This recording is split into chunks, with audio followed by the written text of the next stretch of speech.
What's up, everybody? It's your boy Joshua Edwards, live from Brooklyn, New York. This is Panthers Pride Television. Now, look, I really hope that you guys are watching this past weekend, man. That you guys enjoyed the full display of the four best teams right now, currently in football. Talking the Bills versus the Chiefs, the Eagles versus the Commanders, and once again, here we are, just on the outside, looking forward to the Shrine Bowl, to the Senior Bowl, Reese Senior Bowl, and then obviously free agency and the NFL Draft / Combine. So, without further ado, let's go ahead and transition. So, if you don't know, next week is exactly when the Pro Bowl games are going to be played. So, if you guys remember back in the early 2000s, man, the Pro Bowl was something to be sought after. It was something to behold. I remember growing up as a fan, I used to love when Madden had the Pro Bowl, the two Pro Bowl teams. They had the NFC, the AFC, and I really remember at my grandparents' house watching, the teams after the Super Bowl go out there and put on a show for the AFC and NFC. And dudes was out there really competing. And we got a guy. If you don't know who he is, let me introduce you to him. So Robert Hunt, right guard for the Carolina Panthers. Now, he was a former second-round pick for the Miami Dolphins. We picked him up in this past free agency, and he has played beyond expectation. We go out there, we sign him for $60+ million. He's played 16 total games this past season, only 2 penalties, and they were both false starts. No holding calls, and like I said, this was his first Pro Bowl official season this year. And we know that J.C. Horn was a Pro Bowl guy, but to see Robert Hunt get the credit that he deserves, to see him actually going out there and putting his best foot forward, he was not a guy that was really sought after in the free agency. Like, we went out there and we've spent the bread. So anytime that I'm talking David Tepper and his hedge fund money, this is what you need to invest into. I understand you want to invest into the stock market, but you own the Carolina Panthers as well. Robert Hunt is a guy that you made a great investment on. Bryce Young is a great investment. Dan Morgan, Dave Canales is looking like a great investment so far. And I got to give you your flowers, man. Robert Hunt, well-deserved. The Pro Bowl games, we know that there's not going to be a legit football game. They're going to be doing flag football, the relay races, and dodgeball and stuff like that. I'm looking forward to see how nimble he's going to be out there. I mean, Robert Hunt is a guy that can pull, pass set, great blocker, and he he does it all, man. So I look forward to how he performs in the Pro Bowl games, and everybody else should be looking forward to it too. Now, Dan Morgan is another guy that has been in the headlines of recent. Like, we understand the draft is coming up. We understand that this upcoming week there's some 2 big games. We got the Senior Bowl and we got the Shrine Bowl. And there has been talks about us possibly trading back. We currently have the eighth selection in the NFL draft of the upcoming year. Do I want us to trade back? Not really. But if there's a guy that's not there, if Will Johnson is gone, I believe Abdul Carter is going to be gone. I'm not a fan of us taking a receiver that high. I'm not a fan of us taking Ted McMillan from Arizona. I'm not a fan of us taking Luther Burden from Missouri. You guys know how I feel about Missouri receivers, the Jeremy Maclins of the world, etc. I'm not a fan of us taking a receiver that high. So if we want to trade back to go get eventually, another receiver and we get other draft compensation in the process, let's trade back. I believe that you don't need to waste a pick that high if you're not sure. If there's questions concerning Ted McMillan, don't take him. If there's questions concerning Luther Burden, don't take him. If there's questions concerning Will Johnson, which I don't think there will be, but any other DBs that I've talked about on this show, don't take them. We want the best of the best. We're looking for guys that are going to produce, that resemble the hard-nosed Carolina Panthers of old, and we got to get defensive guys. So if we're not in the role of selecting somebody that can make an instant upgrade to our defense, along with Derek Brown. We know we're gonna let go of Shaq Thompson. Jesse Jules, he's not a good guy. We know we're gonna let go of one of our safeties. I talked about it on my last show. Sam Franklin might be out of the loop. Xavier Woods might be out of the loop. Jordan Fuller might be out of the loop. Like, we know we need guys. So if you trade back, if you take a Caleb Downs, number 16 overall, who's gonna butt an eye to that? He's a guy. So I think that you only trade back if you know that the guy that you originally planned for is not going to be there.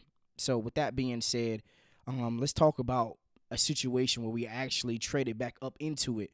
So last year, to close the end of the first round, the Panthers traded up from their second rounder up into the end of the first round to draft Xavier Legette. And there has been a lot of rumblings on whether we have drafted the wrong guy. Now, I want to put up some numbers. These numbers,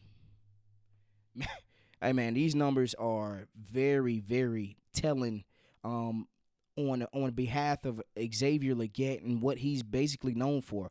Right now, he's known for more of a talker than he is producing. Like, Xavier Legette this past season played 16 total games. Keon Coleman, 13. Yes, I do understand he missed a lot of games, but 29 receptions, 556 yards, 4 touchdowns. He has the same amount of touchdowns. He has more reception yards. He's played fewer games, and he has less receptions, and he's balling. Xavier Legette, you were a first-round selection. Keon Coleman went 33rd overall. You went 32nd. And it's looking like we got the wrong selection. It's looking like we got the wrong guy. Keon Coleman has shown flashes. Xavier Legette, I really haven't seen what they were saying about him coming out the draft. Another DK Metcalf. I haven't seen him take any balls to the crib. I haven't seen him take anything 50 yards plus.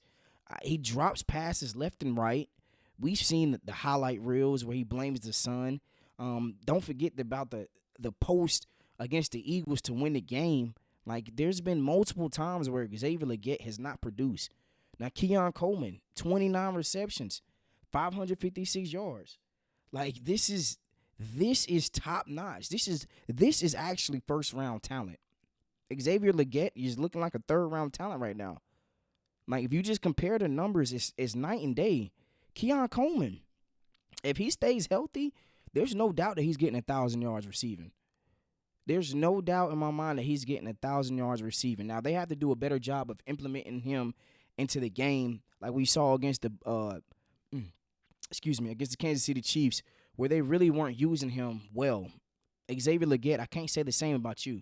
You've had more than enough opportunities. Adam Thielen is producing more than you, and he's 35.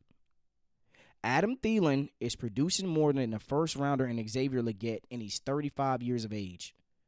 Keon Coleman is looking like the Panthers might have messed up. Now, I don't want to jump to conclusions or jump the gun, but it's not looking good for Xavier Legette. Like, this is going to be the season. This right here, if we go out and get another receiver first round, what does that tell us about the selection that we had in Xavier Legette? He wasn't a guy. Jalen Coker, undrafted, outplayed Xavier Legette. Keon Coleman, second-round receiver, is outplaying Xavier Legette. I was expecting him to be another Deebo Samuel. Like, I'm not seeing it. And that's the honest assessment. I'm not seeing it. I just pray, just moving forward, that this is not the norm when it comes to talking Xavier Legette. Now, since I was talking about, just the AFC championship games, let me talk to you about how I believe, look, I don't think that we're going to be Super Bowl contenders next year, all right? If I say that, I'm lying, all right? But do we have the capabilities? Absolutely. Absolutely. And I'm about to pull up the numbers to show you. Now, if you guys remember, or if you know, the Eagles and Kansas City are going to be representing the NFC and the AFC respectfully. If you guys remember, like I just talked about, Xavier Legette had an opportunity to catch the football and we take the lead in Philadelphia to win that game. We had over 302 yards on them.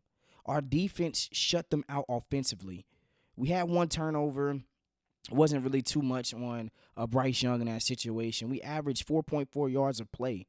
And then against Kansas City, like if Mahomes doesn't have that long run up the sideline, we win that game. We lose that 27-30. They win on the last second field goal. We had over 334 total yards, 0 turnovers, over 5.8 yards per carry. And these two teams are teams that are in the Super Bowl. These are two teams that have played outstanding defensively. And we lit them up on the scoreboard. Now, I'm not saying 16-point really didn't do justice how well we was moving the ball against the Philadelphia Eagles. Now, Kansas City, lighting them up left and right. Bryce Young, dimes, standing in there in the barrel with Chris Jones raining on them. Dime. Like, this is the potential that we have. If we can go out here and compete against the two teams that are in the Super Bowl, there's not a reason why we shouldn't win the NFC South. There's not a reason based off of these numbers, and if you really watch the game, there's not a reason why we can't win the NFC South. If you believe that we can't win the NFC South after watching these games and after watching how we close the season, then you're being a hater. And I'm just going to call it for what it is. You know, at the end of the day, get Bryce Young some more pieces. Our defense has to do better moving forward this season. But based off these numbers, why the Panthers can't compete for the NFC South? Why can't we have a Jaden Daniels season? Why can't we go to the NFC championship game, divisional round? Why can't the Panthers win the NFC South? Hey, don't hate. The numbers don't lie. Women lie, men lie. Numbers don't lie. Women lie, men lie. Numbers don't lie. And that's how we're going to close that out.